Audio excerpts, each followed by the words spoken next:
এই জন্য বর্তমান বাইতুল মুকাররম মসজিদের সম্মানিত খতিব সাহেব আল্লামা মুফতি আব্দুল মালেক সাহেব দামাত বারাকাতুহু সারা বাংলাদেশে আঙ্গুলে গোনার মতো টপ লেভেলের যে কয়েকজন মাত্র আলেম আছেন, এর মধ্যে একজন এই আব্দুল মালেক সাহেব, আরো কয়েকজন আছেন 2-4 জন বাংলাদেশে। এদের চেয়ে বড় কোনো আলিম বর্তমান বাংলাদেশে নাই। তাহলে আব্দুল মালেক সাহেব একজন সাধারণ আলেম না বাংলাদেশের শীর্ষস্থানীয় আলেম, জাতীয় মসজিদের খতিব, বাইতুল মুকাররম মসজিদের খতিব।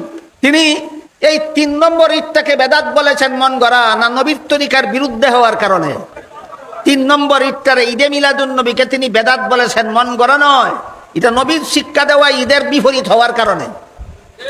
এই কারণে এক সাফাবাজ, ফতোয়াবাজ, ফেতনাবাজ বলে কোনটা সুন্নত কোনটা বেদাত আপনি ফতোয়া দেবেন না কেন? তোর বাপের গার ভাঙ্গেনি খতিব জাতীয় মসজিদের মুফতি ফতোয়া দিলে, জাতীয় মসজিদের মুফতি যেহেতু, জাতীয় মসজিদের খতিব যেহেতু, এই জন্য তার দায়িত্ব জাতিকে সুন্নত এবং বেদাত শিক্ষা দেওয়া।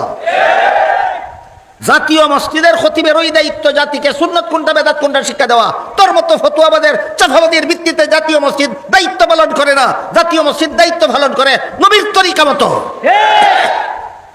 বুঝা থাকলে বলেন, জাতীয় মসজিদের খতিব হইলে জাতিকে সুন্নত বেদাত শিক্ষা দেওয়ার দায়িত্ব নাই না দায়িত্ব আছে? তার দায়িত্ব পালন করে। তুই করতে গাইছ সাফাবাজ জাতীয় মসজিদে নির্দেশ দিতে সুন্নত কইতো না বিদাত কইতো না, কইতো তোর বাপের মাথা। এবার আমরা বোঝার চেষ্টা করি নবীর সুন্নত কথার 1 নম্বর অর্থ নবীর হাদিস। মনে আছে কথা? মিলাদুন নবীর সাথে সম্পর্ক না সিরাতুন নবীর সাথে সম্পর্ক? সিরাতুন নবী মানো না যদি একটা হাদিসও পাইবে না।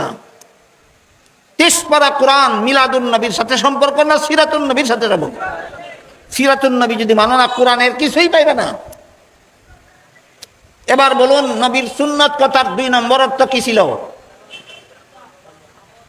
হ্যাঁ, নবীর আমল। তারাবির নামাজ নবীর আমল, এই জন্য আমাদের জন্য সুন্নত। তারাবির নামাজ নবীর আমল, এই জন্য আমাদের জন্য সুন্নত। মাথায় টুপি দেওয়া নবীর আমল, এই জন্য আমার জন্য টুপি দেওয়া সুন্নত। টুপির উপর ফাঁকদি বান্ধা নবীর আমল, এই জন্য আমার টুপির উপর ফাঁকদি বান্ধা আমার জন্য সুন্নত।